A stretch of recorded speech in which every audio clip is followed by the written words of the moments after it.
Guys, I have found the holy grail of monitors. This monitor not only does everything I needed to do, but it has completely exceeded my expectations. What is this monitor I speak of? Well, this is the ASUS VG27AQL1A. Well, that was a mouthful. You guys are about to be blown away, so let's get right into it.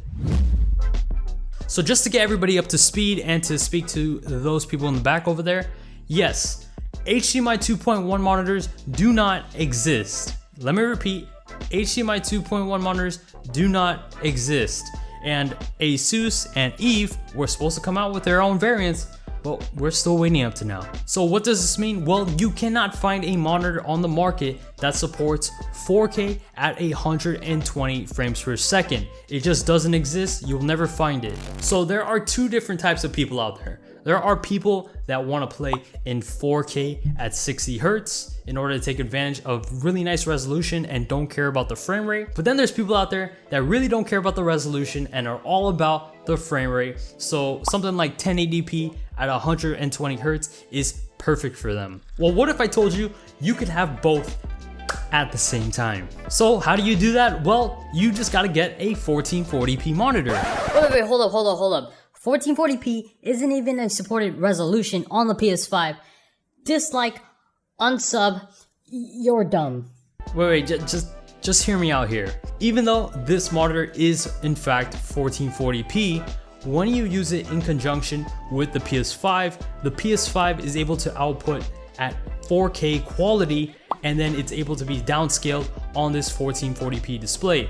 So really it's just 4K downscaled to 1440p when you're using this particular monitor. So you're able to enjoy crisp gameplay at 4K resolution while having HDR and ray tracing enabled to enjoy all that good stuff. And on the flip side, since this monitor supports up to 170 FPS, you can actually play at 1080p at 120 Hertz if you want to. So if you're somebody that cares about that high refresh rate gameplay and doesn't care too much about the quality, this is an option with this particular monitor. For example, here in Call of Duty, when I was playing, I was able to set it to 1080p at 120 Hertz. So I was able to play multiplayer at a high refresh rate, while if I wanted to change up and go for 4K quality, I could also do that as well. So this monitor really gives you the best of both worlds and allows you to do two different things on one display. And this is one of the big downsides with a 4K monitor, because one, if you get a 4K monitor, it's not going to be able to support up to 120 Hertz, only up to 60 Hertz. So if you wanted to downscale to 1080p and play at a higher refresh rate, you literally cannot do that because you're capped at 60 Hertz. And on the flip side, if you were to get a high refresh rate monitor, let's say something that had like 1080p, 144 Hertz, for example, you cannot play at a higher resolution because you are capped at 1080p. So by getting a 1440p monitor such as this one here, you're able to play at 4K quality if you want to, while at the same time you could play at a higher refresh rate like 120 Hertz at 1080p quality if you wanted to do that instead. But wait, there's more. This monitor also supports a 10-bit color palette, so you could actually have 1024 levels of color versus a 8-bit color palette that only has 256. Or if you want to compare this in colors, this monitor supports up to 1 billion colors, while an 8-bit panel only supports up to 16 million. So it's quite a big difference. Not only that, but this monitor was actually made for video editors, so it has 130% sRGB. That means that the colors are going to be pinpoint accurate. So what you're seeing is what you're getting on the PS5. If a color is red, it is red. It is not a darker shade of red or a lighter shade of red.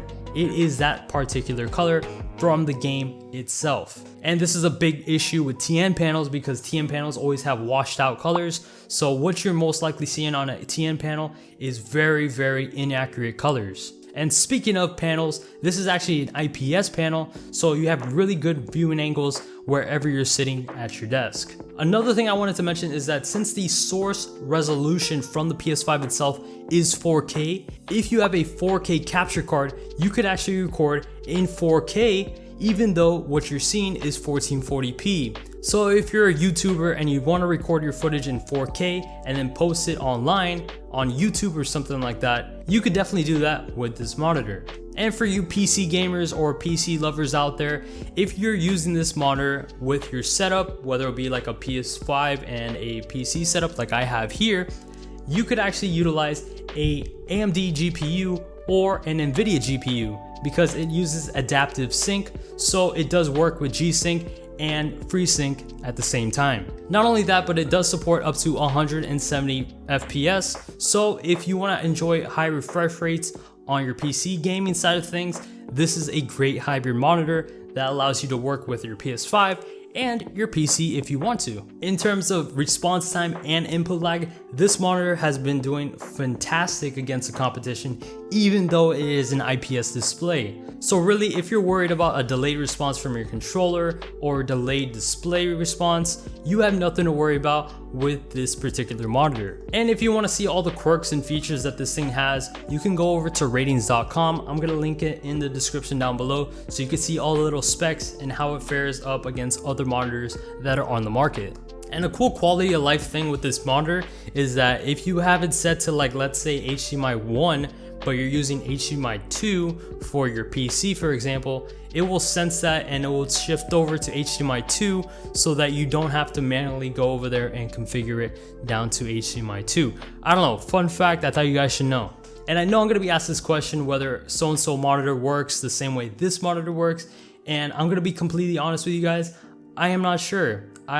Unfortunately, I have not been able to test out all the monitors that are out there. I have only been able to test out this monitor here and this other monitor that I have here. And fortunately, this ASUS monitor that I just bought, which I'm talking about in today's video, it works out perfectly. So I really do advocate for this monitor. I mean, there's really no downside to it. I have not ran into any issues. It has just been unicorns and rainbows ever since I got this monitor. But regardless, if you're not sure about a particular monitor, what I highly recommend you guys do is go over to ratings.com. Like I said earlier, link will be in the description down below. Go over there and you can compare certain monitors against each other to see how they compare on the gaming side of things, on the video editing side of things, multimedia, different things of that sort. So head on over to ratings.com and you can check out how one particular monitor fares against another.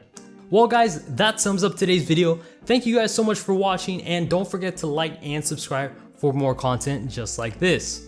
If you guys have any questions whatsoever, let me know in the comment section down below. It could be about this monitor, it could be about that monitor, it could be about whatever you see in my display. I don't know, maybe that light up there, who knows? You could ask it down below and I'll be sure to answer you as well. If for whatever reason I can't get to your question, you guys should follow me on Twitch because I stream every Wednesday, so I answer everybody's question that they have on there, and I can even go in depth, especially on a certain monitor that you might have a question about, or anything that you have a question about on your setup or the PS5.